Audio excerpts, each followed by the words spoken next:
Good morning. My name's Travis. I live in Melbourne, Victoria, Australia. Currently, you can see I'm on a beautiful beach location in a lovely town called Merimbula in New South Wales, Australia. And I have a lap band.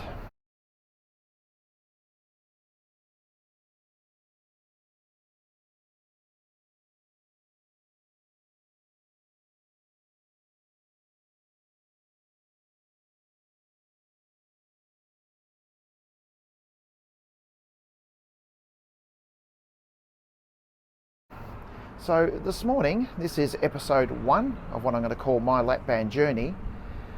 And talking to my dietitian, I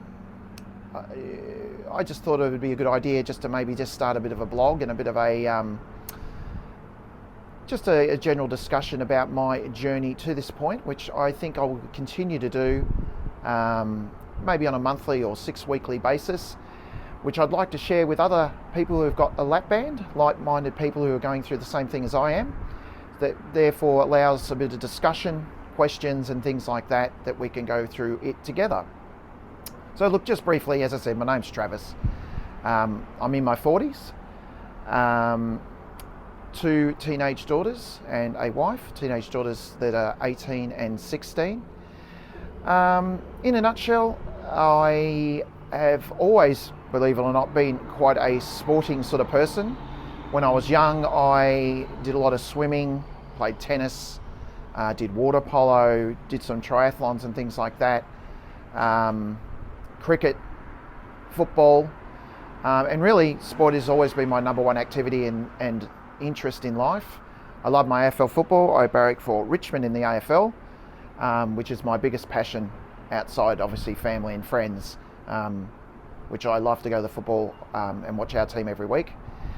How that relates to me and where I've got to today, being a sporting sort of person, I always probably ate a lot of food and never thought much of it. All food, good food, bad food. My grandma's a great cook. My mum is a great cook. So eating was never a big deal. And if you do a lot of sport when you're younger, obviously you burn it off. And just being younger, you're energetic. I used to probably drink a lot more, not to a problem level, although probably like a lot of us, I did get myself in trouble at times. But certainly loved a good time. I still like a social drink. But food for me too was always a big part of life, like family dinners, good times were celebrated with good meals. I'm having a bad day, I better have some nice food to cheer me up. So eating was always part of living. I think no doubt too, and these things, especially for those of us who are more in our 40s and that, I know I always had a level of anxiety, but when I say think, it's because I didn't know that at the time in high school level, and I would certainly comfort eat. So if I was having a bad day, it would be like, oh God, I'm having a really bad day, someone give me a pink donut. Food made you feel better. And if, like I say, likewise though, Richmond have had a great win today, let's get Macca's on the way home. So for me, that was just normal sort of thinking. Anyway, time goes on, 30s come along, you start a family, you become less active, and just on that point, as I say, now in my 40s, my girls are nearly grown up. So for me, part of this lap band journey is also this year, for me, is part of, I guess, a bit of self-discovery about a few things, just where I stand with things and where I see the future. Because even though you do love being a dad, and everyone will say it's a great thing and all that, you do become, I guess, in your 30s and 40s, more of a dad and a husband than yourself. So as I say, I still go to the footy and do things for me. It's not like I don't have anything for me. But you definitely become more absorbed in doing those things for other people more than maybe the things when you're younger, which becomes all about you. So my kids are nearly grown up, and I now have to start to look into the future and say, what am I going to do for me? Because the kids will be living on their own. And part of that will be wanting to get back to doing more sport, playing some golf and things like that people probably in their 50s and that do. So how did that all relate to me getting overweight and therefore getting to a lap band? Well, as I say, you get older, you start being less active, but you're still living the same way, eating and eating too much and eating too many wrong foods. And frankly, one day you wake up and look at yourself and go, I'm fat. Now, I did everything probably the last 10 years or so when I started to realise this was happening to me. Jenny Craig, Weight Watchers, lean cuisine, the fad diets. And if I'm honest, all those sort of diets work. I mean, you lose weight. How much weight you lose and so on is probably up to you. But eventually you lose a certain amount of weight. But as I've mentioned, you're not changing your lifestyle. Eventually it starts to become a bit of a grind. You think, oh, especially in winter, I don't want to eat Weight Watchers today and eat that crap. And eventually the bad habits start to take in again, and you find yourself eventually overeating again, and you just give up, and then you put on some weight, and it becomes this vicious cycle that you don't like. And as you get older, it only gets harder. You start to just get down on yourself. And for me, probably in the last year, probably 3 or 4 years ago, I started to think about doing something about it. And my mum actually suggested to me, why don't you maybe look at getting a lap band? And I was like, I'm not getting a lap band. To me, it seemed like a quitter's way. Like I can lose weight and I can change. I don't need that sort of help. But yeah, as the years went on, as I say, up and down yo-yo diets, weight down, weight up. And every time it would go up, it would go more up. I started to think, I need to do something about this, because I'm now getting older, and frankly, I'm getting tired, and I've got no energy. It might have been okay in my 40s and certainly in my 30s, but I'm thinking it's just getting worse, and it's only going to get worse, and next thing you know, I'm going to have a heart attack. And you start to think that way, and I got my head around it and decided I'm doing a lap band. So you go meet a surgeon, and you've got to see psychologists, and you've got to see people about your health, cholesterol, blood pressure, all that sort of stuff. I won't go into all that too much, but you've certainly got to do what I did, to do a sleep study. I have got mild sleep apnea. I'm on heart pressure tablets. I'm on blood cholesterol tablets.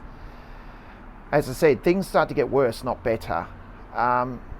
But the thing I think I made clear to my surgeon, and certainly the psychologist, was, as I've just explained to you, I guess now, that this is not something that's just cropped into my mind. I've been thinking about it for a while. This has been the pattern. It's time for me to do this, and I've got my head around it, and now I'm doing it. So I did all that, and then we got to this year. So I had my lap band surgery on the 7th of April. It's now about the 15th of May, 6 weeks later. I was 130 kilos at the start of the year, heaviest I've ever been. The goal was to get to 120 kilos before the surgery, because you've got to get some weight down. You've got to get your liver smaller. So I got down to 125 kilos, about half that. It was funny because part of it, to me, this might sound a little bit silly and maybe like you're not in the right mindset, but it was almost like a bit of a hurrah. So it was sort of my last chance, I felt, in some ways, to scoff down a Big Mac meal in record time and things like that. So I did do a little bit of that as well. But anyway, we got the weight down. So on to now the journey. So it hit the 7th of April. I was told, it was discussed, certainly in the week leading up or so. Am I nervous about it? How am I feeling? I wasn't feeling really any of that. I was sort of fine. It got to the day, and even then I was fine. And then it came to surgery time. Then I started to feel a bit nervous once I think you strip off and you put on the clothes. And for me, I'm an emotional type person. I wear my heart on my sleeve. I express my emotions. Some will tell me not enough or not in the right ways always. But I started to then feel, quite emotional about it. And part of it was I started to almost feel a bit like a failure. Like, how has it got to this? I'm about to have surgery. I've never had surgery in my life. And this is self-inflicted surgery. It's because really I feel like I've failed to a degree. So anyway, I got there, they get ready to knock you out. And we're going to count to 10. And for me, I said, I don't want to count to 10. Let's sing the Richmond theme song. So we got about 2 lines into that. And it was 4 o'clock in the afternoon. And next thing you know, it was 6 o'clock at night. I'd been out for 2 hours and the surgery was over. First thing I noticed was certainly some discomfort. And I felt I was coughing and spluttering a bit, I think. And I was very thirsty. Anyway, they sit you in a curry for an hour or so, and we got through all that, and they wheeled me down to my room. My family was waiting, so now it was about 7 o'clock, or maybe 6:30 it might have been, at night. And they were waiting for me, and they said, oh yeah, we heard you coming, you were talking, which isn't unusual for me. I was probably talking to the guy about something. Wheeled me in, and yeah, I felt emotional again. I think visiting hours ended at 7, so my family had about half an hour with me. There were 2 beds in the room, but I had it to myself, so that was awesome. So then I was a bit emotional about all that. They left. All I wanted to do was drink water. I drank a jug of water. I hadn't eaten all day, so I eventually squeezed some pumpkin soup and something out of them. And there was some of my favourite shows on that night, so I just tried to sit back and relax and watch TV. Didn't sleep that well. Was checked out the next day. Just going to have a sip of my tea as a tea drinker. Got home. Now moving on, so that's the surgery itself. Moving on from there, I was told I could have a month off. I was a certificate for up to a month off, sick leave, had plenty of sick leave. I am a train driver, by the way. Love my job. And got some good friends. Not too many friends who work, I tend to keep my life private, but some good friends I'm sharing the journey with a little bit. Anyway, so what happened from there, for 2 weeks, you have to go onto the liquids. I thought I would recover reasonably quickly. But honestly, the first 2 weeks I did find, I found difficult. I was in discomfort. I wouldn't call it a high amount of pain, but I was taking painkillers. Certainly was an awareness of what I'd had done. Certainly felt a bit, how would you put it, unwell at times. Liquids I didn't find a big problem, because when we talked about tried everything, I'd done the man shake and things like that as well. And I actually don't mind things like those shakes. So I was fine with that. Yogurt, milkshakes, heaps of soup. I was getting a bit over soup at the end. Fine. So we did that. And then you move on to soft foods, which I think I did at the 2.5 week point. I had a meeting with my dietitian. So now it probably for more becomes a bit more dealing with a dietitian. My dietitian name is Helen. I won't give her full name, who is great. And in this COVID era, although in Australia we don't really have the COVID, we're still got into these Zoom meetings and this sort of thing. So I have been having the Zoom meetings with Helen and sending her messages, and she gets back to me when she gets time. So she's been great and understanding. She said, yep, you can move on to the soft foods now. I did say to her as well with the liquids that I was actually finding it like really easy. The first day or two I was a little bit hesitant, but I said I could scull a glass of orange juice or whatever, just bang, down goes the glass of juice. She goes, yes, because at the start you get a lot of swelling and things like that, and that's starting to go down. And now it's opening up and it's easy to get the liquids down. Oh, fine. So she said, just do what you're doing, it's fine. Move on to the soft food. So I was kind of busting to sort of eat some food. Probably one point I should make, after 2 weeks, I knew I was starting to feel well because I went to bed on one night after roughly 2 weeks and I felt hungry, like for the first time. I thought, I'm starting to get better now. So the next day I had some Wheat Bix. So for anyone in other countries or whatever, Wheat Bix are like a little breakfast bar, like a cereal, and I put some hot milk on it, turns it to mush. No sugar or anything, I'm fine with all that.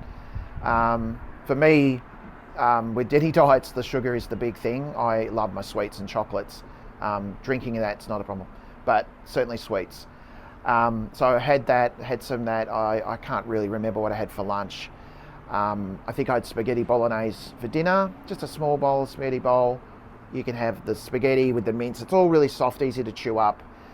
And I wasn't too worried about, I started to think about, I've got to chew slower and do it, but I wasn't massively worried about that too much. And it was funny, so the softs went down fine. I really didn't feel any issues whatsoever. And I think this kind of went on. I never really had, so I had to contact the dietitian again and said, look, I'm finding this actually really easy. I don't even feel like I've got the lap band. So she said, that's fine, and that's all good. So we continued doing that. So got to the 4 week mark and I had my first follow-up appointment with my surgeon.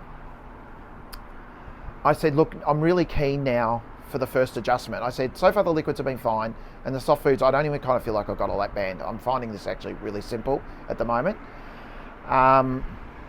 So we had the first adjustment. Now, he did say to me, normally we might do it at around 6 weeks. Had a lot of trouble finding the port.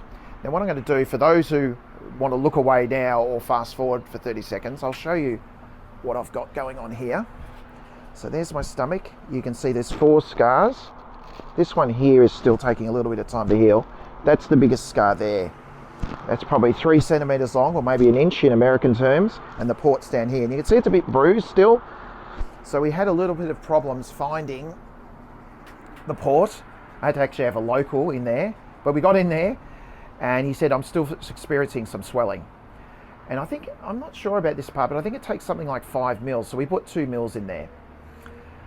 And actually then I was ready to go back to work the next week, but he said it normally takes about 6 weeks to get over. I had to go do a medical for work, and they actually said the same thing. Oh, we normally recommend 6 weeks. And the woman I saw actually said, well, look, if you want to take another 2 weeks, I would recommend it. So 2 more weeks. So I'm up here enjoying, as I say, a bit of coastal life and a bit of fishing and that sort of thing. So I've got 1 week to go, and then I should be back to work. So I got the adjustment done, back on liquids for 2 more days, and then back on to soft foods for another 2 or 3 days. Had another meeting, the Zoom meetings with my dietitian. She said, time for you to get on to the proper foods now. She said, you probably should be on it already, maybe around the 4-week mark. I said, that's fine, I just wanted to talk to you first. So what did I have? I've been having a lot of porridge now, but I started to have more solid porridge. I said to her, for lunch, I'll have something like some tuna. She said, it's great to have things like, so now not the soft foods, you're not going to tackle steak or raw carrot or anything, but things you can chew that don't disintegrate in your mouth. So things like tuna are great, and so on. So I had that was fine, and I made a big lasagna, which lasted for a few days for the whole family. And I said, so I contacted her first and I said, I had a bit of lasagna, just a small sort of entree size. I said, I actually found it really easy again. Fine. Anyway, I probably, as a truck goes by, we'll just let that go past, I probably might have spoken too soon. I think the next day I had my first, I feel a bit full experience. I can't actually remember what I had. It might have been some whole grain toast or something, and I had that feeling all of a sudden. Oh no, I told Helen this is what it was. I had an omelette. It was Mother's Day, the Sunday. I had eggs, mushrooms and tomato. Now I probably didn't chew the mushrooms enough, and all of a sudden I had this. She said, was it pain? I said, no, it wasn't pain, but it was certainly an awareness. I could feel that it was there or full or blocked or something. She said it was probably full, and I almost felt like I was choking, but could breathe 100% normally. I said, okay, well, I'm clearly not choking. So it was the first time I really had that awareness. She used the word, did I feel pain? I said, no pain at all, just an awareness. So I've had that happen maybe 3 or 4 times since, which is good because, well, one, you don't want to stretch that new pouch you've created at the top, but you've got to learn, as I'm trying now, and it's a whole change of way of doing things, to chew slowly and swallow when it's chewed, and wait that minute or so in between. So this has happened to me maybe 2 or 3 more times, that I've had that awareness that it hasn't passed through yet. So it's teaching me to follow what we're calling the 3 rules. Take your time, chew, and small amounts. Now, yesterday, I probably had my first bad experience. So we drove up here to Remulla from Melbourne, probably a 6-hour drive, 6.5 hours with a couple of 15-minute stops. Breakfast, when we stopped, I had 1.5 pieces of just raisin bread, raisin toast, dry, with a cup of tea. No problems. But then I bought a chicken wrap for lunch, had a bit of that. Got here, thought I'll have a bit more of my chicken wrap. Had 2 or 3 maybe big bites. I think I was probably a bit excited we were here, and because I'm here with a friend of mine. And what actually happened was I had a big bite of the wrap. Probably didn't chew it enough, probably went too slowly, and I felt it in there, and then had a drink on top. And I honestly could have brought the whole thing back up again. Clearly the pouch was full. Clearly it was now going over the top, and I did feel that pain probably for the first time. So I stood at the kitchen bench and I sort of stamped my feet 2 or 3 times and like, oh my God, go down, go down. So yeah, Again, I think it was me. I think it's the hard thing is, it's just that you're used to a way of doing things. You've got to think about it more. And then went out fishing with my mate and did a few things, and we actually had fish and chips for dinner. So I just had some nice fish, a couple of chips. They're not obviously perfect, but you still got to live a little bit. And I kept saying over there, and we actually had a couple of beers, which when I said, yeah, with a mate, you can have a couple of beers. And my reaction is often to have a bit of fish or something, and then have a bit of a drink of my beer, which I've got to learn to stop doing. And we're talking about things, and I said, I don't know if it's good or bad, because I'm not concentrating, but then it is also making me eat slower because we're talking. So, yeah, I think that's basically where I'm at. And I think for me, so far so good. It's been great. I haven't vomited or anything like that. I've gone from 130 kilos to 125 pre-op, and now 6 odd weeks later, I'm about 118 now. So I've actually lost about 7 kilos. I'm starting to notice it. I think people are seeing it a little bit too. But funnily enough, I'm not too worried about that either right now. And my dietitian and all that say that too. I'm just trying to get the process right and do the right things and change the way I've got to do things. And that will take care of itself from there, I said to her the other day, which she agreed. I said, if I could do the right things, the losing weight will happen. I said, I'm eating a lot less. I'm not feeling hungry.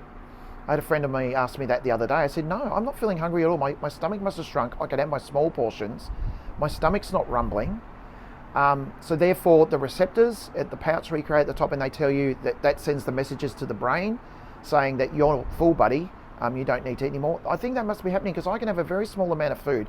I think fill that pouch, and I think I am sending messages. Yeah, you're right, especially if you have an awareness or maybe an episode where you have a bit too much. Frankly, you don't want to keep eating because it's a bit unpleasant. But I think your brain also says you're full. So that's what we're wanting to achieve. That you're getting the proteins into you and the good foods that you should be having to give you, I'm having a vitamin tablet each day as well, to keep us healthy and have the good things going into our body, but we're eating less. We're eating slowly, we're chewing our food and getting used to that new norm. And there's no reason that we can't still eat the foods we enjoy. And overnight, if you want a bit of chocolate with your cuppa or something, you can do that every now and then. But what I love about it is, and I'm saying to people is, it's there. I can't cheat. I can't scoff a Big Mac anymore. So I can't cheat. I can't fall off the wagon. I can't keep going and then just one day give up and it starts to turn for me again. There's something there that's helping me. And as people say, it's not the solution, it's an aid. It's an assistance. And that's what I'm finding so far. It's an assistance, but I'm still learning. But all going well. I'm going to keep getting better at the way I eat so I don't have episodes as people talk about. I'm happy to have the awareness that it's full and just get better at the things that go down well, don't go down well, timing and all that sort of stuff. And hopefully it's onwards and upwards from here. So I'll probably report in again and make another video in a month to 6 weeks. I should have had another adjustment by then with any luck, but as my dietitian said, for the next 4 weeks or so, let's get used to eating these solids and make mistakes and get it right and get it wrong. And then I'll see where I'm at with another adjustment. Now, with my friend on this nice day, we're going to go for a walk for about 45 minutes, which will be great. Keep the walking up. I'm not doing cardio or anything like that at the moment. I'm not ready for anything like that. But getting out in the fresh air and going for a great walk is a great idea. Onwards and upwards. So, lap banders, I hope you've got something out of this. I'd love to hear other people's stories and experiences. So, as I say, like-minded people on the journey together can learn, feed off each other. And yeah, go lap banders. I'm Travis, signing out. Talk to you soon.